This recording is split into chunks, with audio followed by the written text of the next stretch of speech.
দর্শক এই মুহূর্তে দেখতে পাচ্ছেন আওয়ামী লীগ কর্মীরা রাজপথে সার্জিস হাসনাতের উপর প্রভাব ফেলে এই 16 ডিসেম্বরকে কেন্দ্র করে। তবে হাসনাত আব্দুল্লাহ নেক্সট লক্ষ্যবস্তু, এবং হাসনাত আব্দুল্লাহ যদি আক্রমণের শিকার হয়, আদি ভাগ্যের জোরে বেঁচে গিয়েছে। তবে হাসনাত আব্দুল্লাহকে যদি আক্রমণ করা হয়, এটা আমার মনে হয় না সে বেঁচে ফিরতে পারবে। নিঃসন্দেহে তাকে খুব শীঘ্রই আপনারা দেখতে পারবেন। কিন্তু হাসনাতকে যদি লক্ষ্যবস্তু বানানো হয়, সেক্ষেত্রে হাসনাত বেঁচে ফিরবে বলে আমার মনে হয় না। হাসিনার প্রশ্নে ডক্টর ইউনূস মনে হয় অনেক কোণঠাসা, এবং আন্তর্জাতিক মহলের চাপে আওয়ামী লীগ গোপনে বাংলাদেশের রাজনীতি ফিরছে। রাজনৈতিক ব্যালেন্সের কারণে ডক্টর ইউনূস থাকুক বা বিএনপি ক্ষমতায় আসার পর হলো আওয়ামী লীগের উপর চাপ দিয়ে হলো নিষেধাজ্ঞা তুলে ফেলা হবে, তুলে ফেলে আওয়ামী লীগের রাজনীতি করার সুযোগ করে দিতে বলবে। সেই ছাত্র সংসদের সেক্রেটারি বলতেছে আসামিদেরকে ধরার জন্য 50 লক্ষ কেন, এবং সে তার প্রতিবাদে বলেছে যদি স্বরাষ্ট্র উপদেষ্টাকে পদত্যাগ করতে পারেন আমরা ছাত্র সংসদ তাকে 1 কোটি টাকা পুরস্কার দেওয়া হবে। তাহলে সেই কথাটা কিভাবে আসলো? একজন ছাত্রের কাছে 1 কোটি টাকা ঘোষণা দেওয়া মানে সেটা পরিষ্কার করে ফেলেছে যে ছাত্ররা কত দুর্নীতি করেছে, ছাত্রদের কাছে কত পরিমাণ পয়সা থাকলে তারা এই ধরনের ঘোষণা দিতে পারে। গুলি লেগেছে হাদির মাথায়, কিন্তু রাজনীতির বুক ফুঁড়ে সে গুলি অন্তত 5 দিকে গিয়ে লেগেছে। যে একটি মাত্র গুলি ব্যবহার করে ইউনূস সরকার এবং তার জুলাই সঙ্গীরা কত পক্ষকে একেবারে কাট করে দিতে পেরে। দর্শক, নতুন একটা নিউজ আপনাকে স্বাগতম। প্রিয় দর্শক, ইতিমধ্যেই অনেকেই বলছেন যে শরীফ ওসমান হাদি ভারত বিরোধী লেখার কারণে, ভারত বিরোধী বক্তব্য দেওয়ার কারণে ভারত থেকে রয়ের প্ল্যানে হাদিকে হত্যা করানোর উদ্দেশ্যে গুলি চালায়। দর্শক মন্ডলী, এবার এরই প্রেক্ষিতে এখন কথা উঠছে, হাসনাত আব্দুল্লাহ গতকাল বলেছেন যে বাংলাদেশকে ভারত যদি অস্থিতিশীল করতে চায় তাহলে ভারতের 7 সিস্টার্সকেও বাংলাদেশ ভেঙে দিবে, 7 সিস্টার্স থেকে ভারতকে আলাদা করে দিবে। এক্ষেত্রে হাসনাত আব্দুল্লাহর এই ভারত বিরোধী বক্তব্যের কারণে কি তবে ভারতের পরবর্তী টার্গেট হতে চলেছেন হাসনাত আব্দুল্লাহ? দর্শক মন্ডলী, আপনার কাছে কি মনে হচ্ছে? হাদির মতো কি হাসনাত আব্দুল্লাহকেও টার্গেট করে মেরে ফেলা হতে পারে কিনা, তা অবশ্যই কমেন্ট করে জানিয়ে দিন। প্রিয় দর্শক, এরই সাথে ভিডিওর শুরুতেই যে গুরুত্বপূর্ণ অংশগুলো দেখেছেন তার বিস্তারিত আলোচনা একটু পরেই দেখতে চলেছেন। তাই বলবো, যারা ভিডিওটি অন করেছেন না টেনের সম্পূর্ণ নিউজটি মনোযোগ সহকারে দেখতে থাকুন, তাহলে আজকের মূল বিষয়টা বুঝতে পারবেন। তো দর্শক, আর দেরি না করে চলুন দেখে আসবো আজকে সেই কাঙ্ক্ষিত ভিডিওগুলো। তবে তার আগে বলবো, যারা প্রতিনিয়ত আপডেট খবর দেখতে চান তাহলে অবশ্যই আমাদের চ্যানেলটি সাবস্ক্রাইব করে পাশে থাকা বেল আইকনটি ক্লিক করে দিন। আর যারা ইতিমধ্যেই চ্যানেলটি সাবস্ক্রাইব করে রেখেছেন তাদেরকে অসংখ্য ধন্যবাদ। তো চলুন দর্শক, ভিডিওটিতে একটি লাইক দিয়ে আমরা ধারাবাহিকভাবে সবগুলো ভিডিওর আলোচনা দেখে আসি। হাদি ভাগ্যের জোরে বেঁচে গিয়েছে। তবে হাসনাত আব্দুল্লাহকে যদি আক্রমণ করা হয়, এই জঙ্গলি, এই উগ্রপন্থীর উপর যে মানুষের ক্ষোভ, এটা আমার মনে হয় না সে বেঁচে ফিরতে পারবে। নিঃসন্দেহে তাকে একদম কেওড়া তলায় পাঠিয়ে দেওয়া হবে, তাকে সাদনা তলায় পাঠাবে না। হাদিকে তো সাদনা তলায় পাঠিয়ে দিয়েছে, এখনো বেঁচে আছে, যদিও ক্লিনিক্যালি ডেড, সেটা হয়তো বা খুব শীঘ্রই আপনারা দেখতে পারবেন। কিন্তু হাসনাতকে যদি লক্ষ্যবস্তু বানানো হয়, সেক্ষেত্রে হাসনাত বেঁচে ফিরবে বলে আমার মনে হয় না। আজকেও ভারতের 7 সিস্টার্সকে আলাদা করার সরাসরি হুমকি দিয়েছে এই হাসনাত আব্দুল্লাহ। ভারতকে স্পষ্ট ভাষায় বলতে চাই, যারা আমার দেশের সার্বভৌমত্বকে বিশ্বাস করে না, যারা আমার দেশের সম্ভাবনাকে বিশ্বাস করে না, যারা ভোটাধিকারকে বিশ্বাস করে না, মানবাধিকারকে বিশ্বাস করে না, যারা এই দেশের সন্তানদেরকে বিশ্বাস করে না, আপনারা যেহেতু তাদেরকে আশ্রয় প্রশ্রয় দিচ্ছেন, কথা স্পষ্ট করে বলে দিতে চাই, ভারতের যারা সেপারেটিস্ট আছে, বাংলাদেশে আমরা তাদেরকে আশ্রয় প্রশ্রয় দিয়ে যে 7 সিস্টার রয়েছে সেটাকে ভারত থেকে আলাদা করে দেব। এরা প্রত্যেকটা বিষয়ে ভারতকে দোষারোপ করে, প্রত্যেকটা বিষয়ে ভারতকে দায়ী করে, প্রত্যেকটা বিষয়ে ভারতকে জড়িয়ে বাংলাদেশ আওয়ামী লীগকে জড়িয়ে বক্তব্য দিতে হবে। এছাড়া এদের বক্তব্য পূর্ণাঙ্গ হয় না। একটা দেশের সার্বভৌমত্বের সরাসরি হুমকি। এর আগে অনেকে বলেছে ভারতের 7 সিস্টার্স আলাদা করতে হবে, আলাদা করতে ইচ্ছা প্রকাশ করেছে, আলাদা করতে চায়। গতকাল হাসনাত আব্দুল্লাহ 7 সিস্টার্সকে সরাসরি আলাদা করে দেবে ইনশাআল্লাহ বলে হুমকি দিয়েছে। আগের যারা হুমকি দিয়েছে তারা কিন্তু সরাসরি আলাদা করে দেব বলেনি, তারা বলেছে আলাদা করে দিতে ইচ্ছা প্রকাশ করেছে। কিন্তু হাসনাত আব্দুল্লাহ সরাসরি থ্রেট দিয়েছে। এইটা নিঃসন্দেহে ভারতের স্বাধীনতা এবং সার্বভৌমত্বের উপর একটা চরম হুমকি। এই হুমকিকে আমলে নিয়ে ভারত চাইলে বাংলাদেশে আক্রমণ করতে পারে। এটা তাদের পররাষ্ট্রনীতির মধ্যে পড়ে যায়। একটা রাজনৈতিক দলের নেতা হয়েছে কিভাবে প্রতিবেশী রাষ্ট্রের সার্বভৌমত্বে হুমকি দেয়। আপনারা এটাকে খুব স্বাভাবিকভাবে নিলেও আমি নিচ্ছি না, কারণ এই বক্তব্যের মধ্যে অনেক তাৎপর্য, অনেক বিষয় থেকে যায়। শুধু হাসনাত আব্দুল্লাহ না, জঙ্গি মাস্টার মাইন্ড মাহফুজ আলমও ভারতের 7 সিস্টার্সকে আলাদা করার হুমকি দিয়েছে। ভারতের আঞ্চলিক নিরাপত্তাকে বিঘ্নিত করার জন্য যা করা প্রয়োজন তা তাই করবে। ভারতের দোষ বাংলাদেশ আওয়ামী লীগ তাদের বন্ধু, ভারতের দোষ শেখ হাসিনাকে ভারতে আশ্রয় দেওয়া, ভারতের দোষ বাংলাদেশ আওয়ামী লীগের নেতাকর্মীদের জীবন রক্ষা করা, এটাই ভারতের অপরাধ। ভারতের সাথে যত কথা বলা হচ্ছে ভারতকে কেন্দ্র করে, ভারত এটা করেছে, ভারত বাংলাদেশকে কলোনি বানিয়েছে, ভারত বাংলাদেশের এটা দখল করেছে, এতগুলা চুক্তি হয়েছিল, অসম চুক্তি, একটাও প্রকাশ করতে পারে নাই। এই অথর্ব ইউনূস একটা জিনিস এখন পর্যন্ত সামনে আনতে পারেনি। ভারত বাংলাদেশের এমন একটা চুক্তি শেখ হাসিনার সরকার করেছিল যেটা বাংলাদেশের স্বার্থ বিরোধী। প্রতিনিয়ত ভারতকে হুমকি দিয়ে যাচ্ছে। ধৈর্যের একটা সীমারেখা থাকে, এই সীমারেখা লঙ্ঘন করা হলে মানুষ কিন্তু আর ধৈর্য শেষ পর্যন্ত ধরে রাখতে পারে না। হাসনাত, সার্জিস, মাহফুজ আলম, তথাপি এই সরকারের সবাই, প্রত্যেকটা ব্যক্তি বারবার ভারতকে হুমকি দিয়ে যাচ্ছে, ভারতের আঞ্চলিক নিরাপত্তা বিঘ্নিত করার চেষ্টা করছে, ভারতের স্থিতিশীলতা নষ্ট করার চেষ্টা করছে। ভারতের 7 সিস্টার্স এদের লক্ষ্যবস্তুতে পরিণত হয়েছে। ভারতের 7 সিস্টার্সকে আলাদা করবেই, তারা গাজওয়াতুল হিন্দ প্রতিষ্ঠা করবে, তারা 7 সেভেন সিস্টার্স আলাদা করে নতুন একটা রাষ্ট্র প্রতিষ্ঠা করবে এবং সেই রাষ্ট্রের নাম হবে কি পূর্ব পাকিস্তান হতে পারে, অথবা ইউনুসল্যান্ড অথবা জামাতল্যান্ড হতে পারে, যে কোনো একটা। ভারত এই বক্তব্যের প্রতিবাদে কি ভূমিকা নেয়, সরকারের পক্ষ থেকে কি ধরনের স্টেটমেন্ট দেওয়া হয় সেটা আমরা অবশ্যই দেখতে পাবো। তবে হাসনাত আব্দুল্লাহ নেক্সট লক্ষ্যবস্তু, এবং হাসনাত আব্দুল্লাহ যদি আক্রমণের শিকার হয় সে আমার মনে হয় না সাদনাতলায় আসতে পারবে, সে সরাসরি কেওড়াতলায় চলে যাবে। হাসিনার প্রশ্নে ডক্টর ইউনূস মনে হয় অনেক কোণঠাসা এবং আন্তর্জাতিক মহলের চাপে আওয়ামী লীগ গোপনে বাংলাদেশের রাজনীতি ফিরছে। দক্ষিণ এশিয়ার মধ্যে বাংলাদেশ হচ্ছে ভূরাজনৈতিকভাবে একটি রাজনৈতিক খুব গুরুত্বপূর্ণ ক্ষেত্র। এটাকে এই দক্ষিণ এশিয়ার রাজনৈতিক ফুলসিরাত বলা হয় এই বাংলাদেশটাকে, কারণ এই এরিয়াটা হচ্ছে খুবই গুরুত্বপূর্ণ দক্ষিণ এশিয়ার রাজনীতির জন্য। আর বাংলাদেশ আওয়ামী লীগ কখনো গোপনে ফিরে না, আন্তর্জাতিক চাপ থাকুক বা আন্তর্জাতিক চাপ না থাকুক, ভারত সহযোগিতা করুক বা ভারত সহযোগিতা না করুক, একটা জিনিস মাথায় রাখবেন, গণঅভ্যুত্থানের মাধ্যমে কোনো সরকার বা কোনো রাজনৈতিক দলের পতন হলে ফিরতে অনেক সময়ের প্রয়োজন হয়। হয়তোবা ভারত একটু সহযোগিতা করলে আওয়ামী লীগের ফিরতে একটু সুবিধা হবে, একটু তাড়াতাড়ি ফিরতে পারবে। কিন্তু পৃথিবীর কোনো দেশ যদি আওয়ামী লীগকে সাপোর্ট না করে, ভারত যদি একেবারেই সহযোগিতা না করে, তাহলে কি বাংলাদেশ আওয়ামী লীগ কখনো ফিরতে পারবে না? 100% ফিরতে পারবে, কিন্তু সময় লাগবে।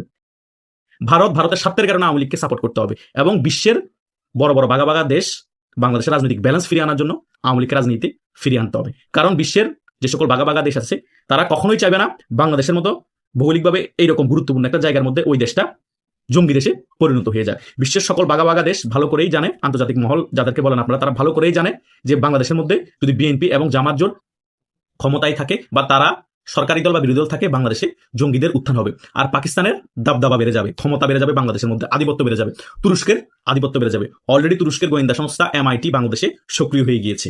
এটাই হচ্ছে রিয়েলিটি। তাই আন্তর্জাতিক মহল কখনো চাইবে না যে বিএনপি এবং জামাত সিন্ডিকেটটা একতরফাভাবে বাংলাদেশে বেশি দিন ক্ষমতায় থাকুক। তারা ক্ষমতায় থাকলো বাংলাদেশের রাজনৈতিক ব্যালেন্সের কারণে, ডক্টর ইউনূস থাকুক বা বিএনপি ক্ষমতায় আসার পর হলো আওয়ামী লীগের উপর চাপ দিয়ে হলো নিষেধাজ্ঞা তুলে ফেলা হবে, তুলে ফেলে আওয়ামী লীগের রাজনীতি করার সুযোগ করে দিতে বলবে, এবং আওয়ামী লীগ রাজনীতি ফিরে আসবে, বাংলাদেশে একটি রাজনৈতিক ব্যালেন্স চলে আসবে। এখন হয়তোবা বলতে পারেন বিএনপি যদি পাতা নির্বাচন ফলে ক্ষমতায় এসেও যায়, নির্বাচন যদি হয়েও যায়, এত কিছুর পরেও যদি আওয়ামী লীগের উপর নিষেধাজ্ঞা না তুলে তারা যদি বলে আমরা তো নিষেধাজ্ঞা দিইনি, ডক্টর সরকার দিয়েছে, এগুলো ইস্যু দেখিয়ে এটা পারার সম্ভাবনা খুবই কম। কারণ আন্তর্জাতিক মহলকে উপেক্ষা করে, ভারতকে উপেক্ষা করে তারা তাদের মনমানি করে দেশ চালাতে পারবে না। কারণ মাথায় রাখতে হবে আমরা বিশ্বের বিভিন্ন বড় বড় দেশের উপর নির্ভরশীল, কারণ আমদানি রপ্তানি করে আমাদের চলতে হবে। এখন আমরা কোনো দেশের সাথে সম্পর্ক যদি না রাখি, আন্তর্জাতিক মহল থেকে যদি স্যাংশন দিয়ে দেয়, ভারত থেকে সকল কিছু বন্ধ করে দেয়, আকাশপথ বন্ধ করে দেয়, তাহলে তো আমরা আকাশপথ ব্যবহার করতে পারবো না। আমদানি রপ্তানি বন্ধ করে দিলে আমরা না খেয়ে মরবো, তাহলে একটা দেশ চলতে পারবে? জনগণ তো তখন যে সরকার থাকবে তাদের মাংস খাবে রাস্তায় নেমে। তাই বাধ্য হয়ে আন্তর্জাতিক মহলের কথা শুনতে হবে। অর্থনীতি টিকিয়ে রাখতে হলে, ক্ষমতা কিছুদিন থাকতে হলে আওয়ামী লীগ অটোমেটিক্যালি আবার রাজনীতিতে ফিরে আসবে। তাই আমিও চাই পাতানো নির্বাচন হোক, যেরকম নির্বাচন হোক, বাংলাদেশে একটি নির্বাচন হয়ে যায়, জনগণ বুঝুক যে আওয়ামী লীগ 16 বছর শাসনামল কিভাবে দেশ চালিয়েছে, আর বিএনপি হোক, জামাত হোক, তারা ক্ষমতায় আসার পর দেশ কিভাবে চালাচ্ছে। 6 মাস হোক, 3 মাস হোক, দেখে বুঝুক, অন্তত জনগণ তখন আরো বেশি ক্লিয়ার হয়ে যাবে যে আওয়ামী লীগ ছাড়া বাংলাদেশে কোনো উপায় নেই, বাংলাদেশের মধ্যে আওয়ামী লীগ সরকারের প্রয়োজন আছে। তাই পাতা নির্বাচনের ফলে বিএনপি 6 মাসের জন্য হলো ক্ষমতায় আসে, কারণ 6 মাস 1 বছর 2 বছরের মধ্যে তো ওই সরকারের পতন হয়ে যাবে, আমরা সকলেই জানি। কারণ এই ভঙ্গুর অবস্থাতে তারা বেশি দিন সরকার টিকাতে পারবে না, কারণ তাদের মধ্যে এখন দুর্নীতিগ্রস্ত অনেক নেতার জন্ম হয়ে গিয়েছে, অনেকেই উপোস প্রায় 19 বছর না খেয়ে আছে। তারা বিভিন্ন জায়গায় ক্ষমতায় আসার সাথে সাথে মারামারি, পিড়াপিড়ি, ক্ষমতার আধিপত্য লড়া, নিজেরা মরবে, চাঁদাবাজি বাড়াই ফেলবে, এবং দেশটাকে সম্পূর্ণরূপে রসদলে নিয়ে যাবে 6 মাসের মধ্যে। আর 6 মাসের মধ্যে বা এর 3 মাসের মধ্যে, মোট 1 বছরের ভিতরে তাদের পতন নিশ্চিত হয়ে যাবে। সো কোনো টেনশন করার কিছু নেই। যারা মুক্তিযুদ্ধের পক্ষে শক্তি আছেন, যারা আওয়ামী লীগের কর্মী আছেন, আপনাদের ভালো সময় খুবই সন্নিকটে। আন্তর্জাতিক মহল বাংলাদেশ আওয়ামী লীগের পাশে আছে, এবং সবচেয়ে গুরুত্বপূর্ণ বিষয়, দক্ষিণ এশিয়ার পরশক্তি দেশ ভারত আওয়ামী লীগের সাথে আছে, আওয়ামী লীগকে সমর্থন করছে। এর থেকেও বড় বিষয় আর কোনো কিছু হতে পারে না। তারা বলেছে 5 আগস্টের আগে থেকে 5 আগস্ট পর্যন্ত শেখ হাসিনা সরকার বাংলাদেশে গণহত্যা চালিয়েছে। শেখ হাসিনা যদি গণহত্যা চালায়, গণহত্যাকারী হয়, তাহলে 5 আগস্টের পরবর্তী সময় 15 আগস্ট পর্যন্ত যে 10 দিনে বাংলাদেশ 27 খুন হয়েছে আওয়ামী লীগের কর্মী, সেটা কি গণহত্যা না? কথা তো একটাই, ওগুলা যেরকম মানুষ, আওয়ামী লীগের কর্মীরা তো মানুষ, তাই নয় কি? ওইটা যদি গণহত্যা হয়, শেখ হাসিনা সে কারণে ফ্যাসিস্টের গণহত্যাকারী হয়, ওই 10 দিনে 5 আগস্টের পরবর্তী সময় 2700 পুলিশও যে হত্যা হয়েছে, ওইটাও কিন্তু গণহত্যা। কারণ জাতিসংঘের রিপোর্টেই আসছে যে 15 আগস্ট পর্যন্ত বাংলাদেশে 1500-র উপরে হত্যা হয়েছে, এবং 5 আগস্টের আগে হত্যা হয়েছে 700 থেকে 800 মানুষ। কিন্তু এই সরকার ওই 15 আগস্টের হত্যাটাকে 5 আগস্টের আগে হত্যার সাথে জড়িত করে বলেছে 1500 ছাত্র হত্যা করেছে। এখন আবার তারা বাড়িয়ে বলছে 2000, এভাবে করে 2000 নিয়ে আসা হয়েছে। বাস্তবে হয়তো 300-400-র মতো ছাত্র হত্যা হয়েছে, এর মধ্যে 200-300 হয়তো বা তারা নিজেদের মানুষ নিজেদেরকে হত্যা করেছে, হয়তো পুলিশের তাদের প্রোটেকশন কারণে 100 হত্যা করতে পারে। কিন্তু আমি কোনো হত্যাকে জাস্টিফাই করবো না, একটা হত্যা বেশি হলে সেটা গণহত্যা। তাই ওই হত্যা যেরকম ঠিক হয়নি, আর 5 আগস্টের পরবর্তী সময় পুলিশ এবং আওয়ামী লীগের যে সকল 700 কর্মীকে হত্যা করা হয়েছে সেটাও ঠিক হয়নি। যদি ওই গণহত্যা কারণে শেখ হাসিনা ফ্যাসিস্ট হয়, শেখ হাসিনার বিচার করা হয়, 5 আগস্টের পরবর্তী সময় জামাত শিবির, বিএনপি কর্মী, ডক্টর গঙ্গে 700 আওয়ামী লীগের কর্মী পুলিশ হত্যা করেছে, সেটারও বিচার করতে হবে। ইন্ডিমিনিটি দিয়ে কোনো লাভ হবে না। কথা বুঝতে পেরেছেন? সাধারণ জনগণ সকল তথ্য এখন ভালো করে জানে, আর যদি না জানে আমরা আছি তথ্য দেওয়ার জন্য। তাই যতই নাটক করেন, বাংলাদেশের মধ্যে আওয়ামী লীগের কর্মীর গণহত্যারও বাংলাদেশে বিচার হবে। শেখ হাসিনার কর্মী আশেপাশে যারা অপরাধী, তারা যদি গণহত্যা করে থাকে তাদেরও বিচার করেন, কিন্তু আপনারা যে গণহত্যা করেছেন আপনাদেরও বিচার তো আপনারা নিজেরা করতে হবে নিজেদের আদালতে। আপনারা যদি এই ক্যাঙ্গারুর আদালতে আওয়ামী লীগ কর্মীদের হত্যার বিচার না করেন, আওয়ামী লীগ ফিরে আসলে সে হত্যার বিচার আওয়ামী লীগ করবে। এই পুলিশ ভাইদেরকে হত্যার বিচার আওয়ামী লীগ করবে। এই যে পুলিশ ভাইদেরকে হত্যা করেছে, ওই সকল পুলিশ ভাইদের ফ্যামিলির কি অবস্থা একবারও কি খবর নিয়েছেন? তার ফ্যামিলি কিভাবে চলে একবার কি খোঁজ খবর নিয়েছেন?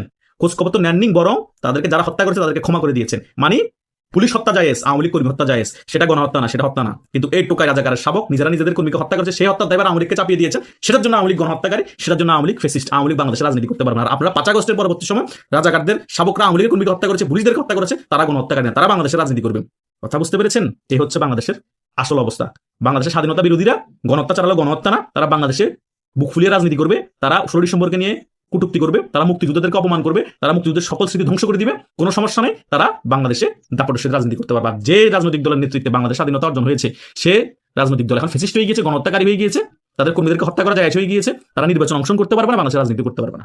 তাই আন্তর্জাতিক মহল যতই চাপ দেয়, ভারত যতই সহযোগিতা করুক, যা কিছু করার বাংলাদেশের জনগণকে নিয়ে মুক্তিযুদ্ধের সপক্ষে শক্তি রাজপথে নেমেই করতে হবে। গুলি লেগেছে হাদির মাথায়, কিন্তু রাজনীতির বুক ফুঁড়ে সে গুলি অন্তত 5 দিকে গিয়ে লেগেছে। বিএনপি, আওয়ামী লীগ, জামায়াত, এনসিপি, বিচার ব্যবস্থা আর সাধারণ ভোটারের মনের ভেতর। আর এই এক গুলিকে ঘিরে ইউনূসের সরকার যেভাবে মাঠ সাজাচ্ছে, তাতে বোঝা যায় এটা শুধু ক্রাইম না, খুব সচেতনভাবে ব্যবহৃত রাজনৈতিক ইনস্ট্রুমেন্ট। আসুন আমরা বিস্তারিত জানি যে একটিমাত্র গুলি ব্যবহার করে ইউনূস সরকার এবং তার জুলাই সঙ্গীরা কত পক্ষকে একেবারে কাত করে দিতে পেরেছে। মেঘমল্লার বসুকে তো আপনারা সবাই চেনেন, নামে হয়তো চেনেন। ছেলেটির শেখ হাসিনা বিদ্বেষ এবং আওয়ামী বিদ্বেষ নিয়ে কিছু বলার নেই, বামপন্থা থেকে আসা রাজনীতির শিক্ষাই সেটা। কিন্তু হাদির গুলিবিদ্ধ হওয়া নিয়ে তার একটি পোস্ট আপনাদের পড়ে শোনাতেই চাই আমি। শরীফ ওসমান হাদিকে গুলি করা সন্ত্রাসীটিকে সরকার এখনো ধরতে পারেনি, কিন্তু ইউনূস সাহেবের পেজ থেকে হাদিকে নিয়ে 5-6টা পোস্ট করা হয়ে গেছে। এই ঘটনাটা বোঝা জরুরি। একদম শুরুর দিন থেকে এই সরকার প্রত্যেকটা ক্রাইসিস এবং ইস্যুকে দেখেছে পাবলিক রিলেশনস ক্রাইসিস হিসাবে। দেশের নিরাপত্তা অবস্থা খারাপ, পাঠায় দাও স্বরাষ্ট্র উপদেষ্টাকে নানাবিধ ফাটাকেষ্টগিরি করতে। তারপর সেগুলোর স্ক্লিপ বানায় বুঝাও স্বরাষ্ট্র উপদেষ্টা অনেক এনগেজড। হিন্দুদের উপর নির্যাতন হচ্ছে, আওয়ামী লীগ আমলে হিন্দুদের উপর হওয়া নির্যাতন নিয়ে কিছু ডকুমেন্টারি গ্রাফিতি বানাও। বাউলদের প্রোগ্রাম গ্রামে গ্রামে বন্ধ করে দেওয়া হচ্ছে, বিশাল করে কুষ্টিয়ায় লালন মেলা করো। আওয়ামী লীগ যাতে প্রমাণ না করতে পারে যে ইন্টারিম ব্যর্থ, এই নিজের নাক কাইটে পরের যাত্রা ভঙ্গ করার অ্যাপ্রোচ আমাদের এখানে আনছে। আদতে সমস্যাটা সমাধান হবে কিভাবে তাই নিয়ে কোনো আগ্রহ নাই। কোনো কিছুকেই যাতে সমস্যা বলে ফ্রেম না করা যায় সেটা নিশ্চিত করাই যেন বা আসল লড়াই। শরীফ ওসমান হাদিকে চাঁদাবাজ গ্যাংস্টাররা গুলি করেছে, নাকি নির্বাচন পেছাতে জামায়াত গুলি করেছে, নাকি আওয়ামী লীগ তাদের জঙ্গি কার্যক্রমে অংশ হিসাবে গুলি করেছে, এই বিষয়ে ন্যারেটিভ কাউন্টার ন্যারেটিভের যে খেলা, এটা স্রেফ পলিটিক্স। আসল কাজ সন্ত্রাসীকে গ্রেপ্তার করা, ইনভেস্টিগেট করা এবং সকল পরিকল্পনাকারীর দৃষ্টান্তমূলক শাস্তির ব্যবস্থা করা। একটি সূত্র বলছে খুনি নাকি ভারতে পালিয়ে গেছে। এটা কিভাবে হলো, কারা হইতে দিল? এই পুরা ঘটনায় মির্জা আব্বাস, প্রথম আলো, শাহবাগী বামপন্থী সবাই গালি দিতে পারতেছেন, অথচ স্বরাষ্ট্র উপদেষ্টা যে সর্বৈব ব্যর্থ এই কথাটা উচ্চারণ করতে পারতেছেন না যারা, তারা হয় ধান্দাবাজ না হয় উন্মাদ। শেষ হলো মেঘমল্লারের স্ট্যাটাস, স্পট অন মেঘমল্লার। একই কথা কিন্তু আমারও। হাদির গুলি খাওয়ার পর আসুন প্রথমে আমরা দেখি সরকারের তাৎক্ষণিক রেসপন্সটা কেমন ছিল। এতদিন পর্যন্ত নির্বাচন সামনে রেখে নিরাপত্তার প্রসঙ্গ উঠলেই তারা গড় গড় করে বলতো পরিস্থিতি স্বাভাবিক, সব ঠিক আছে, আতঙ্কের কোনো কারণ নেই। এখন হাদির মাথায় গুলি লাগার পর হঠাৎ তারা ঘোষণা দিল সব রাজনৈতিক দল, সব প্রার্থী, এমনকি গণ অভ্যুত্থানের সামনের সারির নেতাদেরও বিশেষ নিরাপত্তা দেওয়া হবে, সুস্পষ্ট প্রোটোকল থাকবে, সাইবার স্পেস পর্যন্ত সিকিউরিটি গাইডলাইন্স করে দেওয়া হবে। এই যে নাটকীয় শিফট, এটা কাকতালীয় নয় কিন্তু। ধরুন নির্বাচনকে ঘিরে সরকার যদি সবার জন্য কড়া নিরাপত্তা দেওয়ার কথা আগেই বলতো, তখন হয়তো মানুষ প্রশ্ন করতো তাহলে কি দেশে স্বাভাবিক নির্বাচনের পরিবেশ নেই? ফলে হাদির মতো কারো গুলি খাওয়া জরুরি ছিল খুব। এখন হাদিকে সামনে রেখে তারা বলতে পারছে দেখুন আমরা বাধ্য হয়েছি, গুলির ঘটনায় আমাদের এই সিদ্ধান্ত নিতে ঠেলে দিয়েছে। এক গুলিতে নিজেদের ব্যর্থতা আড়াল, একই গুলিতে আবার নিজেদের দায়িত্বশীল রাষ্ট্র হিসাবে মার্কেটিং করা, দুটো একসাথে হয়ে গেছে। পাকা খেলোয়াড় এই ডক্টর ইউনূস। দ্বিতীয় লেয়ারে আসুন, যেখানে সরকার এক ঢিলে 2 পাখি নয় 4-5 পাখি মারার চেষ্টা করছে। হাদির উপর হামলার সন্দেহভাজন হিসাবে যাকে চিহ্নিত করা হচ্ছে তার জামিনের আদেশ কে এনেছে? সেই ফাইল ঘাটতে গিয়ে দেখা গেল জামিন পিটিশনে নাম আছে বিএনপি পন্থী আইনজীবীর, যিনি ছাত্র দলের সাবেক নেতা, আর তার পেছনে আছেন বিএনপির কেন্দ্রীয় আইন বিষয়ক নেতাও। এখানে সরকার সরাসরি কিছু না বলে মুখ বাঁকা করে শুধু ইঙ্গিতটা দিয়ে রাখছে, দেখেন যাকে আপনারা আদালত থেকে বের করেন সেই আজ গুলি করছে। দায় তাহলে কার? কারা তাকে বের করেছে? সরকার হাসছে। এই ন্যারেটিভটা বিপজ্জনকভাবে চতুর, কারণ এতে একদিকে বিএনপিকে নিজের পায়ে নিজে কুড়াল মারলো টাইপ অপরাধী হিসেবে দাঁড় করানো যায়, আরেকদিকে ছাত্রলীগের সাবেক ট্যাগটা ধরে রেখে আওয়ামী লীগকেও ছায়াদোষী বানানো যায়। মানে দুই পক্ষ দুই দিক থেকে মার খায় আর দাঁড়িয়ে দাঁড়িয়ে ইন্টারিম মাঝখানে নিরপেক্ষ সাজে। আসলে আমার মাথায় একটি বিষয় ঢুকতে চায় না, কেন কায়সার কামালরা এরকম সন্ত্রাসীদের পেছনে দাঁড়ান যার সঙ্গে ছাত্রলীগের নাম থাকে? কেনই বা শিশির মনিররা আবার আবরার ফাহাদের খুনিদের ছাত্রলীগ জেনেও তাদের পক্ষে দাঁড়ায় বলেন তো? নামে ছাত্রলীগ আর কামে যদি ছাত্রদল বা ছাত্র শিবির হয় তাহলে বিষয়টা কিন্তু যৌক্তিক হয়, তাই না? কি বলেন? এর সঙ্গে সরকার আরেক খেলা জুড়ে দিয়েছে, আন্তর্জাতিক ফ্রেম। ভারতীয় হাইকমিশনারকে ডেকে তারা বলছে পলাতক শেখ হাসিনা নাকি ভারত থেকে বাংলাদেশের শান্তি নষ্ট করছে, নির্বাচন বানচালের নির্দেশ দিয়েছে, সাথে সাথে অনুরোধ তাকে ধরিয়ে দিন, ফেরত পাঠান, আর হাদি হত্যা চেষ্টাকারীরা যেন সীমান্ত পাড়ি না দিতে পারে সেজন্য সহযোগিতা করুন। দুইটা মেসেজ একসাথে দেওয়া হয়, মানে প্যাকেজ করা হলো। এক, শেখ হাসিনা এখন আন্তর্জাতিক অপরাধী এবং সন্ত্রাসের আড়ালে মাস্টার মাইন্ড হিসেবে প্রমাণ করা যাচ্ছে। দুই, আমরা কিন্তু নির্বাচনের নিরাপত্তা নিয়ে সিরিয়াস, সন্দেহভাজনদের ধরতে এমনকি ভারতকে পর্যন্ত টান দিচ্ছি। একই সাথে প্রেস উইং থেকে জানানো হচ্ছে সন্দেহভাজনদের আইটি বিজনেস, বিদেশ সফর, সিঙ্গাপুর যাওয়া, সীমান্তে বিজিবির টহল, সবকিছু, মানে কত কিছু, মানে তারা কত ব্যস্ত। এখন এখানে বিএনপি, জামায়াত, এনসিপি এই তিন পক্ষকে আলাদা করে দেখলে আসল চিত্রটা কিন্তু আপনার কাছে স্পষ্ট হবে। বিএনপির জন্য এই গুলিটা ডাবল ব্লো। একদিকে তাদের আইনজীবীদের জামিন সংযোগ তুলে ধরে আপনারা সন্ত্রাসীদের বন্ধু এই লেভেলে চেপে বসানো যাচ্ছে তাদের উপর, অন্যদিকে একই ইন্টারিম সরকার আবার এসব দলকে যমুনায় ডেকে বসাচ্ছে, জুস খাওয়াচ্ছে, ঐক্য ঠিক রাখুন, জুলাইকে অন করুন বলে নৈতিক সবক দিচ্ছে। বিএনপি যদি কঠিন হয়ে সরকারকে কাঠগড়ায় দাঁড় করাতে চায় তখন এই জামিন ফাইল তাদের মুখের উপর সামনে তুলে ধরবে, মানে ছুড়ে দেবে। আর তারা যদি চুপ থাকে তাহলে তারা নিজেরাই মানুষের চোখে আত্মসমর্পণকারী পার্টি হয়ে যাবে এবং বোঝানো যাবে যে মির্জা আব্বাস এর সঙ্গে জড়িত। দুভাবেই ক্ষতি। জামায়াত এনসিপির জন্য এই গুলি অন্যভাবে লাভজনক। তারা শুরু থেকেই আগে গণভোট পরে নির্বাচন লাইনে খেলছে। এখন মাঠে গুলি, খুন, অস্থিরতার সিচুয়েশন তৈরির প্রতিটি ঘটনা তাদের হাতে নতুন যুক্তি যোগ করছে। দেখুন, দেশে স্বাভাবিক নির্বাচন সম্ভব না, আগে সিস্টেম পাল্টাতে হবে। ইউনূস সরকারের ভেতরের অংশ এই লাইনকে খুব খারাপভাবে অপছন্দ করছে বলে মনে করার কোনো কারণ নেই। কারণ গণভোট নামে যদি সংবিধান কেটে ছেটে নিজেদের দায়মুক্তির পথ তৈরি করা যায় তাহলে সব পক্ষের অপরাধ ধুয়ে ফেলার কাজে সুবিধা হয়। এবার আওয়ামী লীগের পজিশনটার কথা বলি। মজার ব্যাপার, এত বড় হামলা, এত আলোড়ন, অথচ দেশের মানুষ এই ঘটনায় আওয়ামী লীগকে খুব বেশি দায়ী ভাবছে না। এটা এখন খোলামেলায় বলা হচ্ছে, কারণ আওয়ামী লীগের বর্তমান সাংগঠনিক অবস্থা, নিরাপত্তা, ক্ষমতা, মাঠের নিয়ন্ত্রণ কোনোটাই এমন নয় যে তারা রাজধানীর মাঝখানে একটা ইনকিলাব মঞ্চের নেতাকে গুলি করে পুরো ঝুঁকি নিজের ঘাড়ে নেবে। সরকারও সেটা জানে, তাই সরাসরি লিক করেছে। এই লাইনটা তারা নিজের মুখে না, বরং সোশ্যাল মিডিয়ার গুজববাজদের দিয়ে সাবেক ছাত্রলীগ, পুরনো ছবি, পুরনো পোস্ট এগুলো ঘুরিয়ে ঘুরিয়ে দেখাতে চাইছে। নিজের দূরত্ব থেকে, মানে একটু দূরে থেকে তৃতীয় পক্ষ দিয়ে নোংরা কাজ করাচ্ছে সরকার। এটা ইন্টারিমের একটা স্ট্যান্ডার্ড টেকনিক হয়ে গেছে। আরেকটা গভীর লেভেল বলি, এই এক গুলির মাধ্যমে তারা মানুষকে আরেকটা মেসেজ দিচ্ছে। পুলিশের কাছে, সামরিক গোয়েন্দাদের কাছে, এনজিও, বুদ্ধিজীবী কার্টেলের কাছে অস্ত্র তোমরা রাখো, ন্যারেটিভ আমি চালাবো। থানা থেকে লুট হওয়া অস্ত্রের স্রোত, সেগুলোর রাজনৈতিক ব্যবহার, কার হাতে কি আছে, এসব প্রশ্নকে তারা এমন জায়গায় নিয়ে যাচ্ছে যে টেরোরিজম, ষড়যন্ত্র, অভ্যুত্থান বিরোধী সংগ্রাম টাইপ শব্দের নিচে তারা বুঝে দিচ্ছে এই ব্যাপারটিকে। অথচ সত্যটা খুব সোজা। এই অস্ত্র এখন যারা হাতে পেয়েছে তারা কেউই গণতান্ত্রিক রাজনীতি করতে মাঠে নামেনি। তারা নেমেছে টার্গেট কিলিং আর ভয় ছড়ানোর কাজ করানোর জন্য। শেষ পর্যন্ত এই গুলি সবচেয়ে বড় আঘাত করেছে সাধারণ জনগণের মনে। মানুষ নিরাপত্তাহীন বোধ করছে। একদিকে ঘোষণা দিচ্ছে সবাইকে নিরাপত্তা দেব, অন্যদিকে বাস্তবতা হচ্ছে দিনে দুপুরে মোটরসাইকেল এসে গুলি করে পালিয়ে যাওয়া এখন রুটিন কাজ। আপনি হয়তো বাসায় বসে ভাবছেন যে ওদের নিজেদের ঝামেলা, আমার কি? কিন্তু পরের ধাপে যখন রাজনীতির প্রতিটি প্রতিপক্ষকে হত্যাযোগ্য, প্রতিটি সমর্থককে দাঙ্গাবাজ, প্রতিটি কণ্ঠকে ফ্যাসিস্ট বা এজেন্ট বানিয়ে দেওয়া হচ্ছে, তখন এই একই অস্ত্র আপনার গলির মোড়ে থেকে আপনার ঘরেও ঢুকে যেতে পারে। 2024-এ যেটা করা হয়েছিল, আপনার ঘরের মধ্যে আপনাকে নিরাপদ থাকতে দেয়নি, আপনাকে মেরে ফেলে আপনাকে বানানো হয়েছিল অস্ত্র ক্ষমতা দখলের। বাংলাদেশ একসময় দেখেছে জাসদ অস্ত্রের রাজনীতি করতো, শেষ পর্যন্ত নিজেরাই নিজেদের গলা কেটেছে। এখন যাদের হাতে পাক মার্কিন মোল্লা মিলিটারি জোট অস্ত্র ধরিয়ে দিয়েছে তাদের পরিণতি আরো বেশি করুণ হওয়ারই কথা। কারণ এটা টেক্সাস না, যেখানে লোকজন বন্দুক নিয়ে হাঁটে, আইন ও সে অনুযায়ী চলে। এটা বাংলাদেশ। এখানে পুরুষদের বড় অংশই ঘরে বসে পরিবারকে ভয়, সামাজিক চাপের ভয়ে আর দুর্বলতার ভয়ে সারাক্ষণ একটা ভয় নিয়ে বাঁচে। বাইরে বড় বড় বুলি আওড়ায়, কিন্তু টান লাগলে সবার আগে পালায়। যে বন্দুক এখন সবার হাতে হাতে ঘুরছে, এই বন্দুক শেষ পর্যন্ত আপনার দিকেও তাক করা হতে পারে। এই সরল সত্যটা যারা বুঝতে পারছেন না, তারা রাজনীতিতে এসেছে ভুল ম্যাপ হতে, আর তাদের স্ক্রিপ্ট লিখছে যাদের সেনানিবাসে পচা চিন্তা জমে আছে। এই সরল সত্যটা যারা বুঝতে পারছেন না, তারা রাজনীতিতে আসার ভুল চিন্তা ভুলেও করবেন না, কারণ আপনার মাথার গ্যারান্টি তো কেউ দিতে পারবে না। 50 জনের নাম ইতিমধ্যে নাকি লিস্ট বেরিয়েছে, এই 50 জনকে হত্যা করা হবে। এটা যে সরকারই করাচ্ছে না আপনি কি নিশ্চিত? এই হাদিকে দিয়ে শুরু হয়েছে, আরো কতজন হাদির এই লিস্টে আছে, ইতিমধ্যে সেই লিস্ট ভাইরাল হয়েছে, কিন্তু সরকারের পক্ষ থেকে কি করা হচ্ছে তাদেরকে নিরাপত্তা দেওয়ার জন্য? হ্যাঁ, তাদেরকে নিরাপত্তা দেওয়ার কথা বলা হচ্ছে, কিন্তু আমার মনে হয় যিনি রক্ষক তিনিই ভক্ষক। ইউনূসকে তো চেনেন না, আপনাকে মারবে এবং আপনাকেই বলবে যে আপনি নিজে মাথায় নিজে গুলি করেছেন। এটাই হচ্ছে ইউনূসের রাজনীতি এবং সেই রাজনীতির ফাঁদে পড়েছে বাংলাদেশ। হাদি উদ্বোধন শেষ নয়। তো দর্শক, দেখলেন আজকের সবগুলো ভিডিও।